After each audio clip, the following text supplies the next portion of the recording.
Hello and welcome back to another episode of LMS Cast. I'm joined by a special guest. Her name is Raquel, who I've known for a decade. We first met in Mexico. Raquel just put Mhm. on an awesome event for the WordPress community, the business community called PressConf.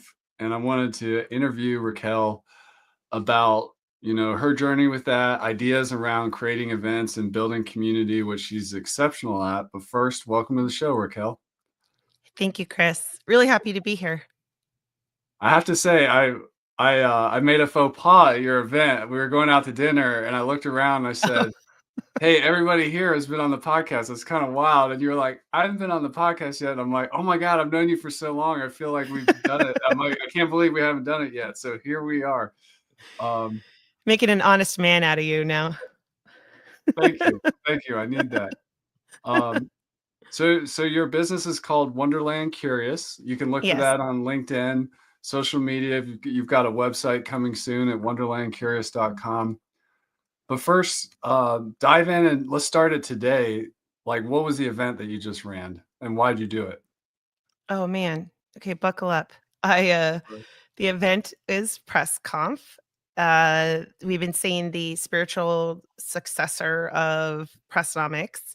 So a conference specifically for the business of WordPress, those who drive the WordPress economy, essentially. You make money on WordPress, you're invited.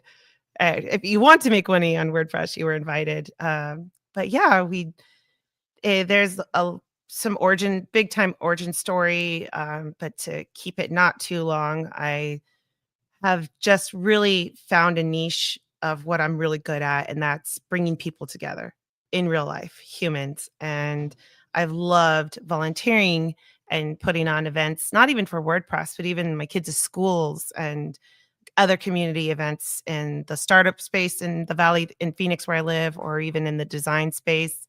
And when there was such a need in for a Business of WordPress conference to come back, I really just decided, I'm like, if anyone could do it, I can do it. And I had a lot of people encouraging me and saying, yes, Raquel, we believe in you. And just took a step and another step.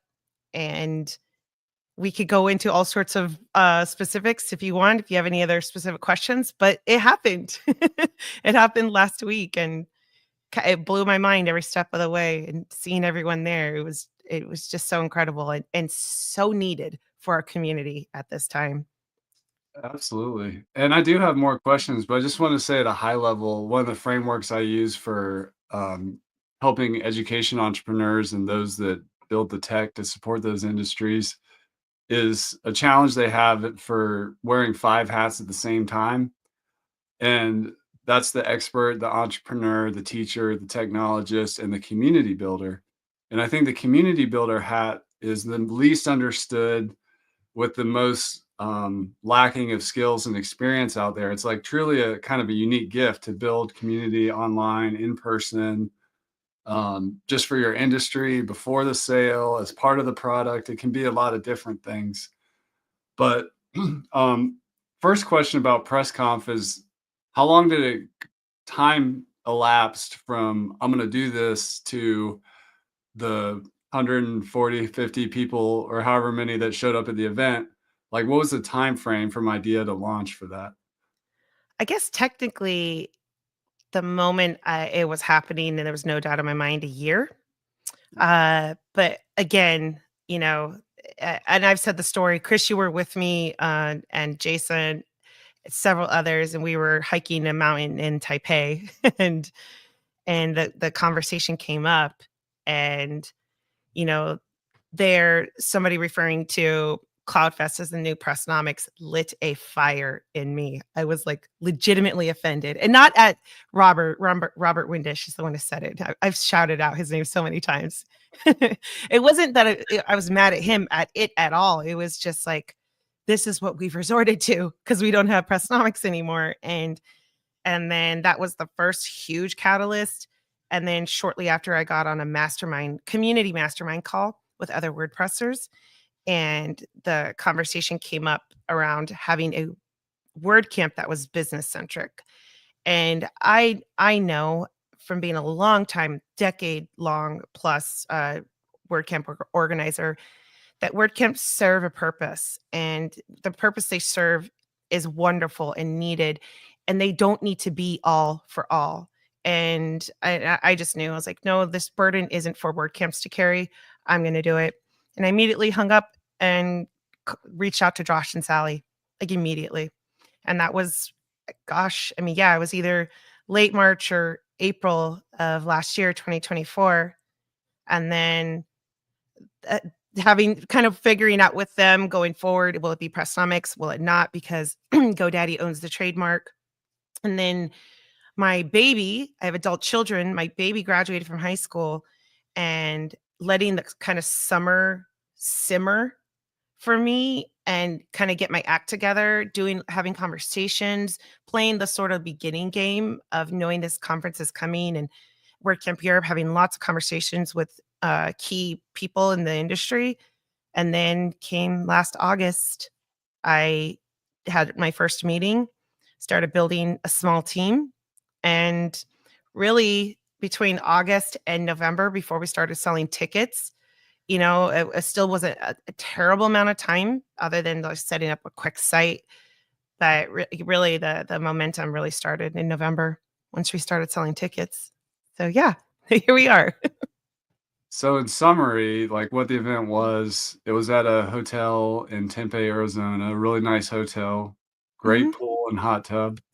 And it had a nice courtyard in the center. It had a conference, I guess you would call it a conference room. You had 2 days of talks. All the talks were great. You had parties kind of on the front end and on the back end, and then an extra bonus day if people wanted it to do mhm. organized golfing or activities. I'm sure there's more than I mentioned, but what was easier than you thought, and what was harder than you thought? Because from my perspective, I'm like, this thing felt like it had just this wasn't your first rodeo. And I didn't, there was no big mistake or mix up. Everything was fine. Everything just worked. So, but what was harder than you thought and easier than you thought? Everything was easier, but Okay. I knew it was gonna be easier, especially from somebody who's run a lot of volunteer-based events. When it's volunteer-based, you're volunteering for another entity, and there's all sorts of red tape and steps that you need to take. And I knew from the beginning, I just knew that it was gonna be easier, and it's hard to say, like, what was easier that I didn't expect it to be easier, because I expected all of it to be easier. Other than maybe when it really was easier, I was like, "Oh, okay, I was right." Because there's that little bit of like, "Is it though? Is it gonna be easier?" I just remember signing the contract for the venue, which Tempe Mission Palms. I just couldn't. I was like, "That was easy." I was literally like, just toured the space, gave them a pretty small down payment, and that was it. We're off to the races. As opposed to, I've done so much of that for WordCamps. It's reaching out to WordCamp, reaching out to the venue, having everybody talk to each other. It's like 7 steps before you get that contract signed. And this time around, it was just, yeah. And like, you don't have to deal with things like business insurance, because the hotel carries the business insurance for like an event like that. So it was just that part was really, really amazing. Uh the team, the team was so easy. So maybe that, I guess I never put too much effort into it, but the team built itself when I started having conversations with others, like Brian Richards, Matt Medeiros, several from my WordCamp Phoenix team were like, "I'm in," and I didn't even get to ask. I was like, "Oh, okay, yeah, thank you," and it was like really, really, that part was just so easy. Carol Standby, I always joke, I didn't give her a choice. I was like, "Okay, so you're helping me," and that was that. And then we continued, and then Dave Ryan was like, I was like, because he's had a lot of like health issues. And I was like, "Do you have time? Because I really need you." And he was like, "Yeah." So the team was really easy, and just like, and they were small but high performers. I'm a big fan of the lean team, a lean organizing team, because then you just get so much done, and the it's less I guess cooks in the kitchen, and you basically have hired like the top chef for what they do well. And then things that were harder than expected. I think I honestly, ex- dealing with the drama that hit WordPress made it harder Yeah. because my this event predated the drama, and we announced Monday, September, or right before WordCamp US happened, and Friday at the keynote is when everything sort of blew up, and then blew up and more and just bigger and bigger explosions. And so that was not expected. And that did make it harder, but different, right? Like looking back, I'm so grateful because it really changed the dynamic and the trajectory in a good way. And I was so convinced that this is an opportunity for PressConf to be a breath of fresh air that our community needs so badly right now, and a neutral space where Automatic could come, WP Engine can come, and everyone else can come and have a safe space for everybody. And that was harder, but I loved it. I honestly feel honored. I felt like out of all the things that Raquel loves, and I'm a big firm believer in second chances and grace and forgiveness and not cannibalizing each other. And so it's just the perfect opportunity for an event by Raquel to happen in a time where we want to cannibalize each other and we want to not forgive each other. So that was harder, but it was a good harder. Well, it sounds like we're already here with the why. Like, what is your why? And both in your person that kind of goes into this project and also kind of what made it quote easy because you're in alignment. So what is that? Yeah. Um, I haven't done the full Simon Sinek where you have like the sentence like structured and then Yeah. you could just stay it. But I know with everything that it's in me that it's to cultivate human connection everywhere I go. Wherever my feet are is an opportunity to cultivate human connection. And it just all comes down to that.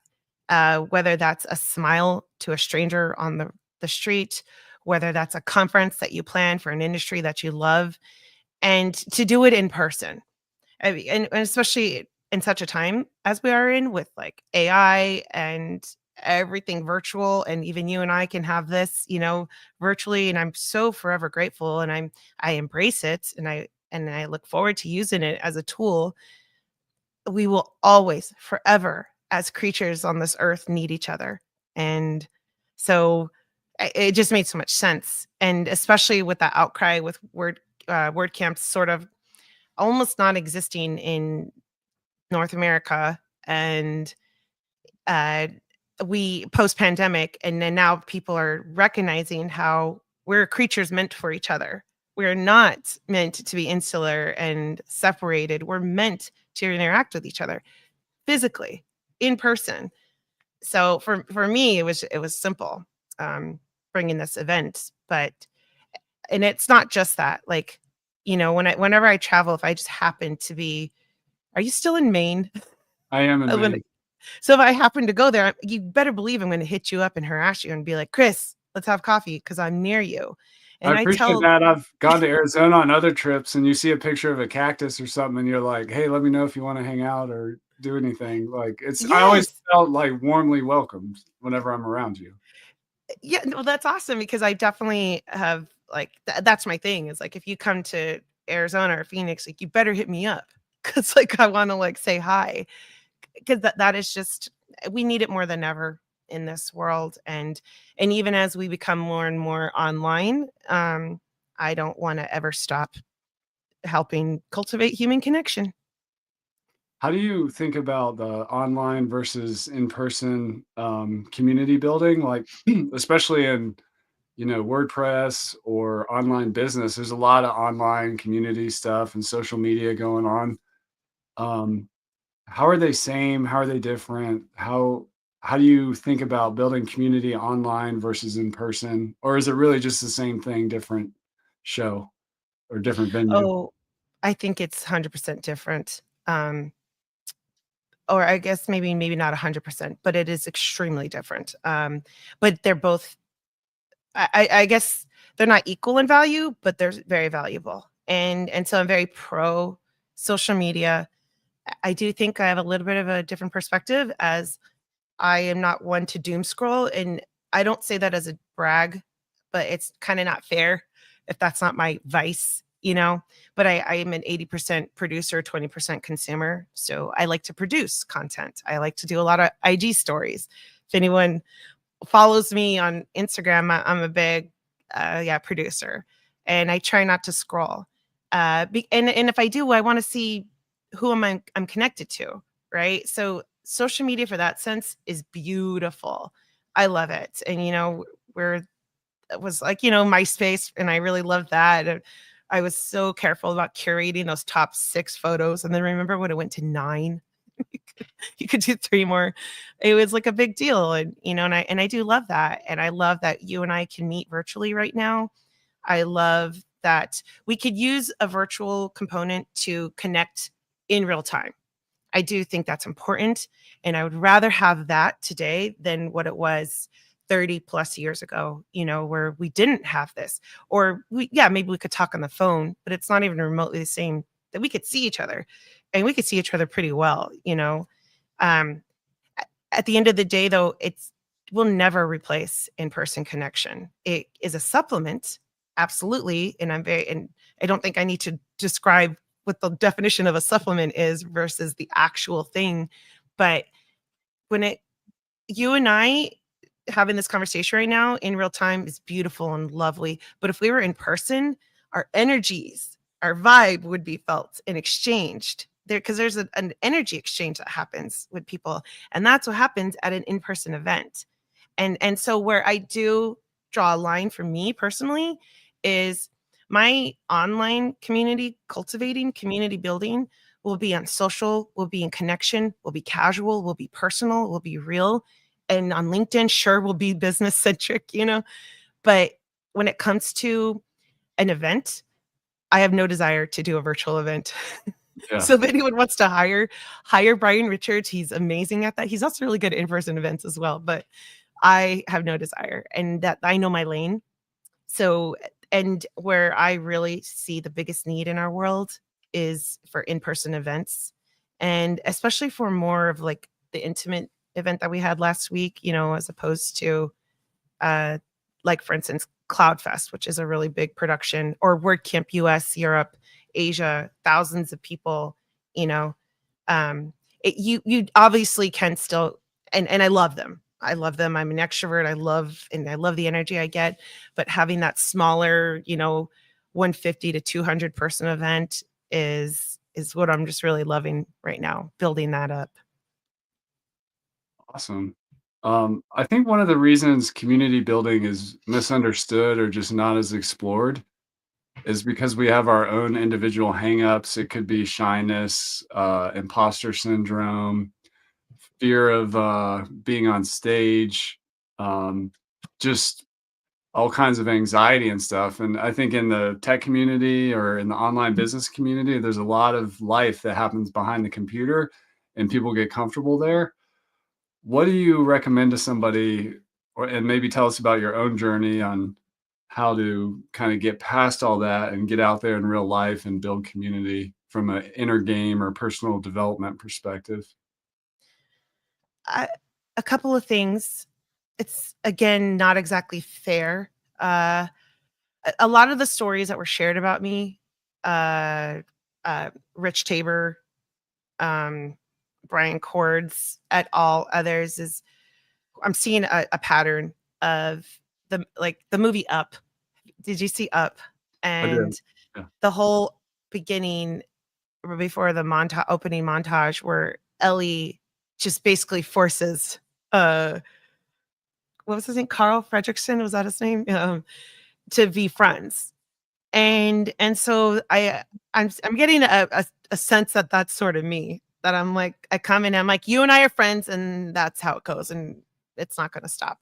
Same thing like how I remember I met you and Thomas at Cabo Press, and we were in that I forget what they're called, but like that small group together, that lunch group, and I immediately was just like, well, these are my friends now, and that just is what it is.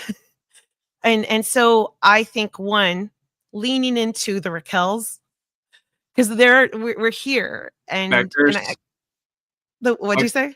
the people connectors. Yes, like, so the Yeah, ones who are, like, very friendly and very, like, pull you in, like, let them pull you in and just in that sense, I would say be a little brave and just go for it.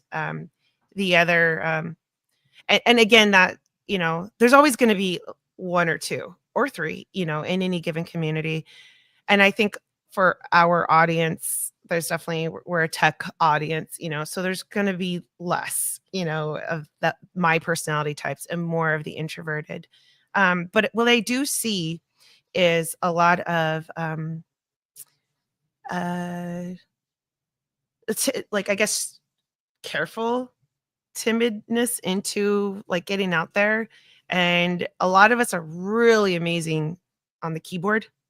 And, like, we got our avatars and, like, there's so many people, like, I know, and then I see them in person, I'm like, "Who are you?" And then I find out, "Oh, actually, they're so and so because I know their avatar."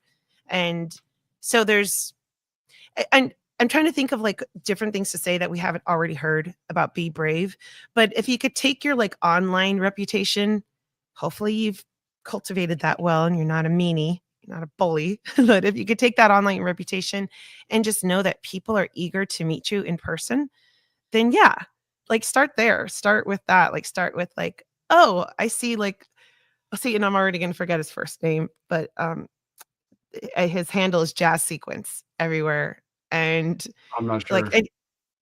and okay, so and he works for Pantheon, I think it's Chris, and again, if you're in tech, just say Chris or Matt or Mike and see sorry, Chris, but yeah, and he's so known and so everywhere, so then when, like and he even said, I think he made the comment at press conf that he hopes someone can pull him out off of the being a wallflower, because obviously online, he's very, very open, but in person, maybe he just felt a little bit shy. And I'm totally using a case study, and he doesn't even know this, but like he seemed to be very involved and very active throughout the entire conference. So don't be afraid to latch onto someone who's maybe giving you little nudges and pushes to get out there, and also use the reputation that you've built up and allow that to be like a stepping stool for you to get out there.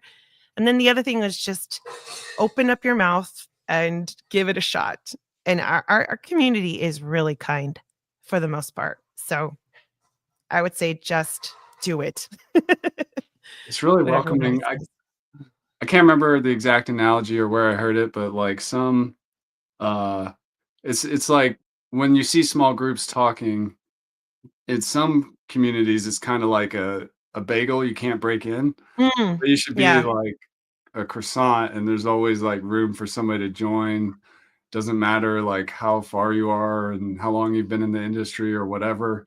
I've always appreciated that about this community.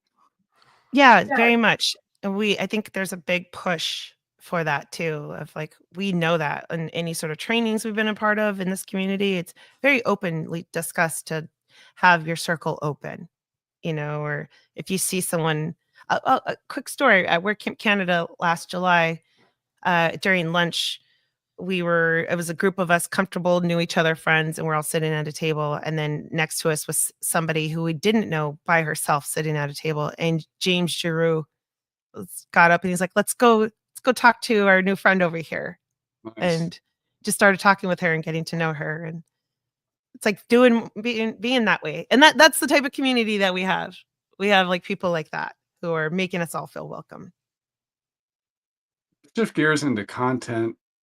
I was really impressed with all of the talks. They were fantastic. And I think you all did it wasn't like a call for speakers and suggest your topic. You guys like literally designed what you wanted and co-created it with people. Tell us about that decision and that process.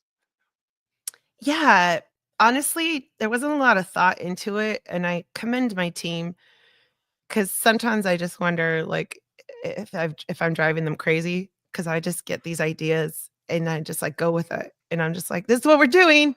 Come on, everybody." Because we really didn't really discuss it other than, like, let's just start inviting all of our speakers, and as we started inviting them, it became clear that it was gonna be invite only, and not a fan of that phrase because it sounds so pretentious. It wasn't about that. It was very strategic, especially with at that point, knowing where we were with WordPress and what was going on with the community and the lawsuit and all of that, and knowing the direction we wanted PressConf to go in. It just made sense that we wanted to invite certain speakers. And with that, that meant we wanted speakers from Automatic, speakers from WP Engine, speakers from the community itself. And then we told each of our speakers, uh, inspire us, challenge us, or make us cry. Though that was the only command. And the speakers we chose, we already knew they came with it. We already knew that they're powerhouses, and a lot of them. I cracked myself up. I'm just putting everybody on blast right now, but like Rich Tabor, he's so polished and so amazing, and I question if he is actually AI because he's just amazing. and Just and I was yeah. And so I was like, "Can you get raw with us? I wanna see raw Rich." It sounds funny. And and even then, I was really touched because he said some things on stage that he just doesn't ever talk about. I've never seen him talk about his children.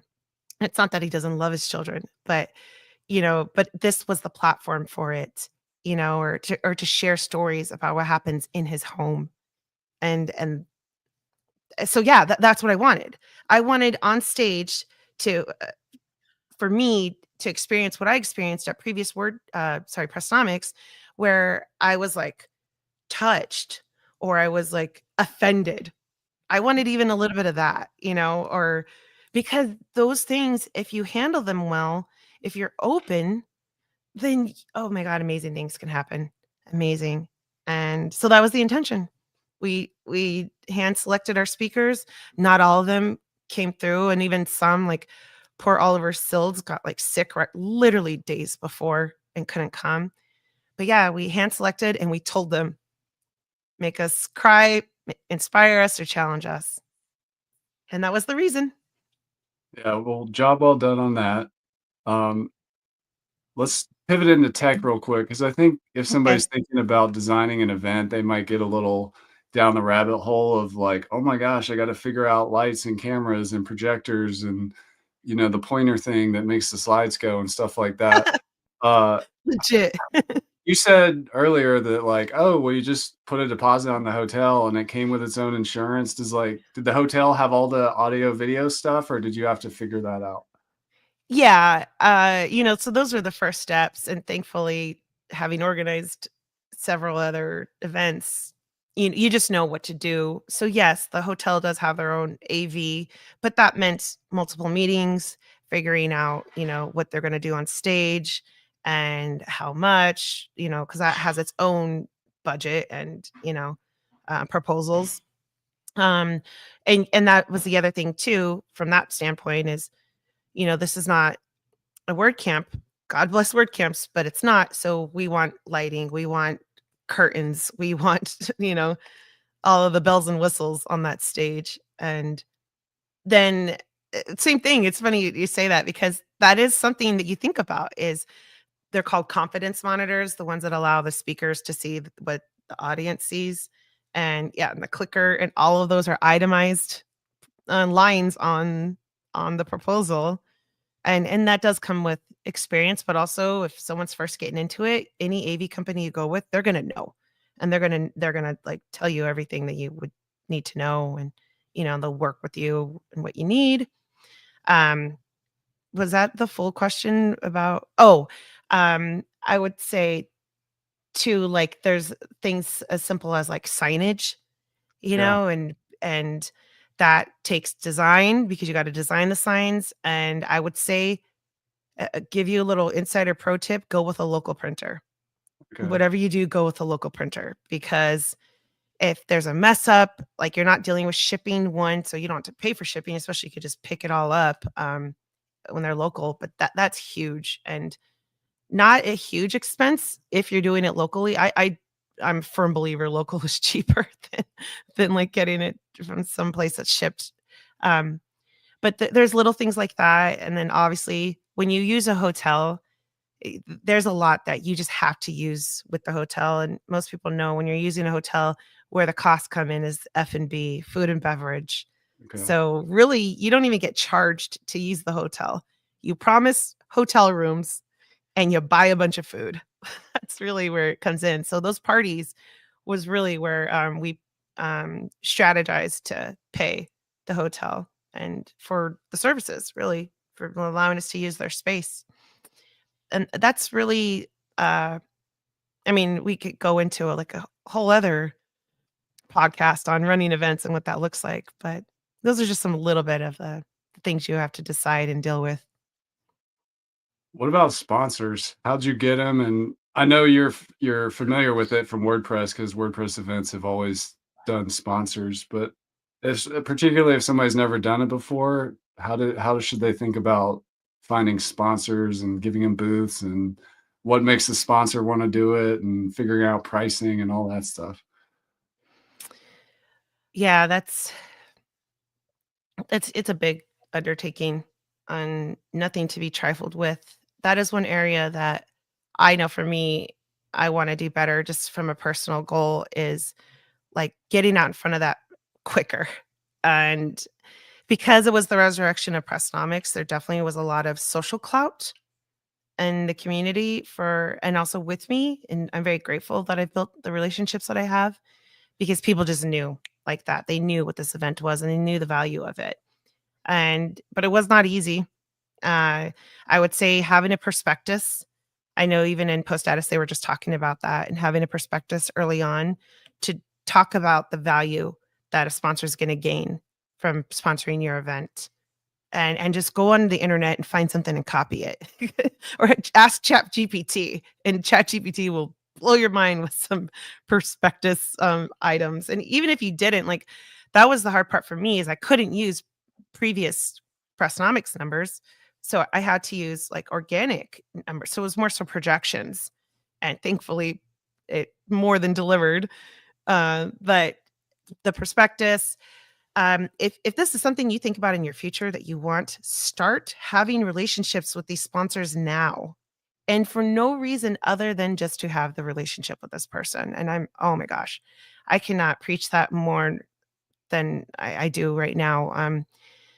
Building trusted relationships with people with no expectation, with none, with none. That is the biggest, best way to do this because you know that there's trust when you know someone. And and when you start to know someone, you have this trust and they decide to produce a product, then you're like, oh, I know this person, I know their character, I'm going to buy their plugin or a service, like an agency or a service like an event. People knew me, they knew my character, they knew my like portfolio of events that I'd put on. And so if you do that now and you want to do an event in the future, then you're going to have that built-in clout and people are going to sponsor without even asking. Like I've given a shout out to Roger a couple times from Kinsta, but it was a no-brainer. We had the quickest conversation in the world. He's like, "Hey, let's talk press conf." And I was like, "Okay." We got on the phone. He's like, "Okay, so we're sponsoring and we're going to do notebooks and just send me the invoice." It was just like that. Like he didn't even question any of it. And Roger had never been to Pressnomics. So having those trusted relationships is huge. Oh, and then like I said though, like my personal challenge was I can't just rely on people who know me and know Pressnomics. And we did have some new sponsors that, were also new to the community. So yeah, so getting a prospectus out, really understanding what your value is, um, really getting creative with your sponsor packages and how that can attract more and understanding your target audience and allowing that to dictate how where to price point sponsors. That's a big one too, because, depending on your type of event, is it similar to a WordCamp? Then that's going to help dictate your sponsor cost and levels. Is it not? Is it like what a press conf was, where it's the business side? Then yeah, that's also going to dictate because you need more. Cost is more. And then at the end of the day, of course, everything costs money. So you need to make sure all the costs are covered. because you can't put on an event and lose money and be in the negative. That'd be awful. So, yep. Oh, sponsors. You mentioned the power of building relationships before you need them or with no expectation and everything. Just curious if you had to guess, and I know you're a natural and you just get out there, but like how many events or things, at least related to this conference, do you go to in a year? Like once a month or even more frequent, or it ebbs and flows? What was Depend like if somebody's trying to get out in their community, like it's more than just one shot, one deal, is you gotta like kind of keep going. And what do you think is a reasonable event count per year? uh it's contingent on your availability, you know, and budget. So pre-pandemic, I there was, I think, like, felt like once a month, maybe once every other month. So possibly 8 times, 8 events. Most of those were word camps. Um, but depending on the type of event you're having or you're gonna have, um, go to those events, if you can. And if you even if cost is an issue, see if you could volunteer for those, and then you're getting the inside scoop. Um And now it's definitely my intention now, as this is my business, is events consulting. So I'm definitely going to be intentional about going to other events, um, as much as I can. And now I have the time, which I'm very excited for because now that my kids are grown. I would say, what do you want to do? Do you want to like plan an event? One, I'm going to come back to this. Know your why. Because if you're wanting to plan an event because you've got dollar signs, especially in our industry right now with the shakeup what that WordPress is going through, I would say that's a reason to not plan an event if it's just you see a fiscal opportunity, because these are big deals and people don't want to go to where they feel like they're not getting value or they're being sold. Right. So have that knowledge now. But let's say you want to create a WordCamp alternative, and I say this with an asterisk. I'm very pro WordCamps and feel that they're so needed. But understanding that every community is different and that there are reasons that people can't exactly have a WordCamp right now, then we're going to go with that. So, and I already know that there's some alternative word camps happening, um, that are not word camps. So, obviously, if you've been to lots of word camps, that's a really good indicator of what it should look like, what your sponsorship levels should look like, what venue you should use, where to price point your tickets. Of course, you get some leeway now and it can increase that because you are doing this on your own, you know. So uh, just consider all of that. Consider the type of event you want, why you want the event, and just start there, and then start. Oh, and your original question was like, how many events do you go to? If it's a work camp alternative, more than likely you've probably been to a lot. So there's some options right there. Uh, just take what you've learned. Go to some other small ones too, like if you have any local like AIGA, or just meetup.com meetups, things like that, to get some ideas. And if you want to have a bigger event, then yeah, start going to CloudFest and even like the Figma. I forget what it's called. The Figma conference. It's happening like next week or something like that. Adobe, those are some big ones. I just went to Canva Create. They had a conference in LA like a few weeks ago, and I went, and it was really very educational, and a lot of what I know I don't want to do. But it's a different type of event. So the more you go to, the more you start to get ideas of, this is what I want mine to look like. This is what I don't want mine to look like. And all of that is data that you can then take back and come and implement. So bottom line is you got to go to some, if this is what you want to do, and see how much time and budget you have and go from there. So Raquel, tell us about Wonderland Curious, your business, the event consulting. Um, what is it? What do you offer? And then what's your plan for the future? So I guess we'll start kind of shuffle that up. I offer event consultancy. So if you want me to plan a conference or even just consult with a conference you're planning, I'm for up for contract there. And the whole reason I started it was a few things. I became an accidental entrepreneur and when I was still in my late 20s and had young babies. And it was based out of this was 2010. So I was, the economy had changed and I didn't mean to. And I had no idea who I was. Zero idea. I did not know. All I knew was at that time I was a wife and a mom. And what I now know, I didn't know then, is that those are titles that aren't actually titles. That's not who you are. That is a status that you could lose. Technically, you could lose those statuses. And in fact, I'm not a wife anymore. So throughout that time period of my entrepreneurial space, which was when I met you, which is when I got into WordPress, and I really started to discover who I am and what I'm good at because I literally did not know. I did not know. I did not know. And then toward uh like right before I basically was gonna turn 40, my life got just thrown upside down, went through a divorce and exited the company and wanted to pursue when it comes to me personally, what I knew I was good at, and that was events. So then I got hired with Elegant Themes to be their, at the time, event coordinator, but then the pandemic hit and I quickly became the community manager essentially. And through all that, I just really discovered my giftings was not virtual community building. Not that I wasn't good at it. I definitely I shocked myself because I don't love building community virtually, but I'm still me everywhere I am. I don't remember if that was pre-show or during the show that I refer to myself as like a walking WYSIWYG because I'm very me no matter what. And so I was really good at building community online, but I didn't love it. And I just craved the event space so much. And then I started to recognize I love traveling. I just love traveling. And as my kids got older, I was able to do more.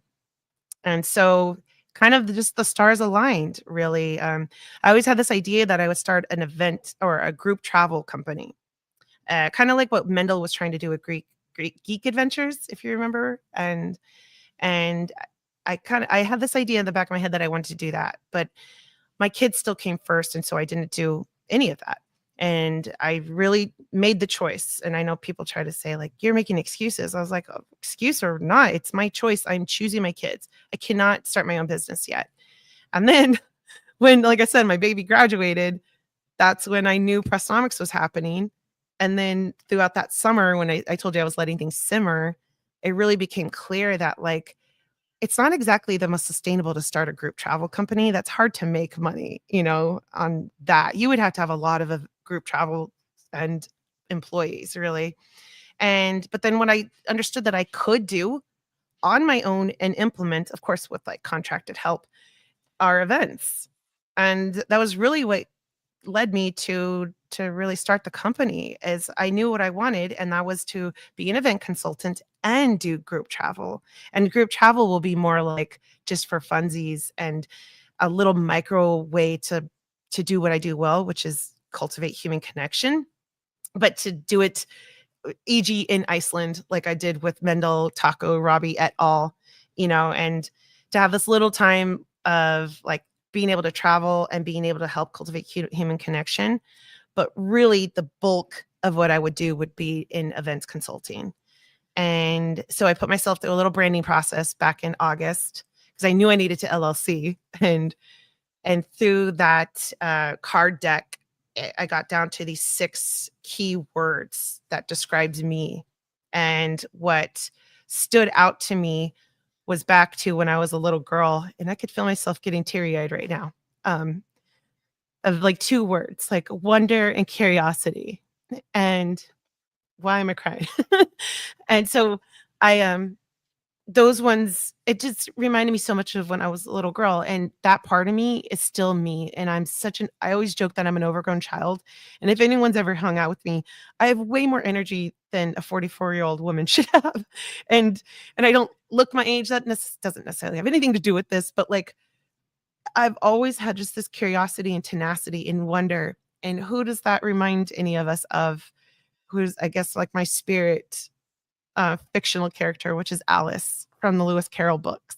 And so I got into those words, wonder and curiosity. And I remember one of the famous words from his book is curiouser and curiouser.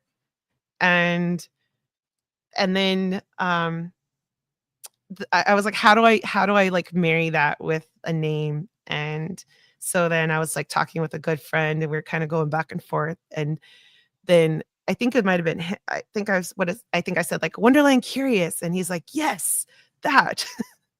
And then so that was a lot of detail, but basically how I got to the name and the why.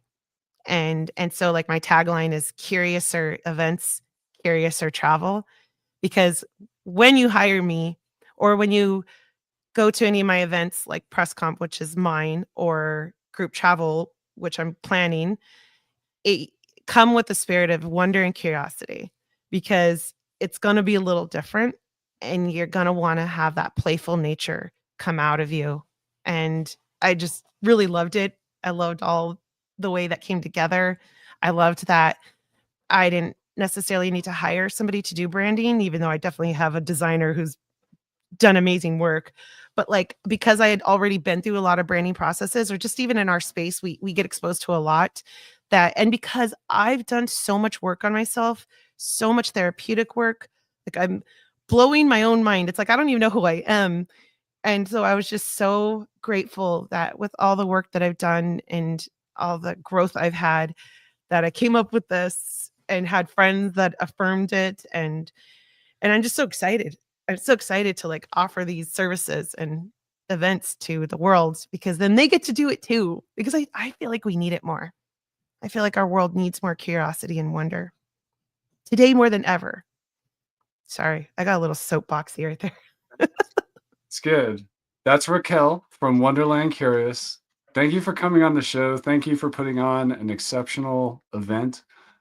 I would encourage you out there listening or watching, if you want event consulting or help putting it on, Raquel is a natural and obviously a person on purpose. Like you found your thing and you're going with it and it shows and it shines. So thank you for being an inspiration and keep up the amazing work.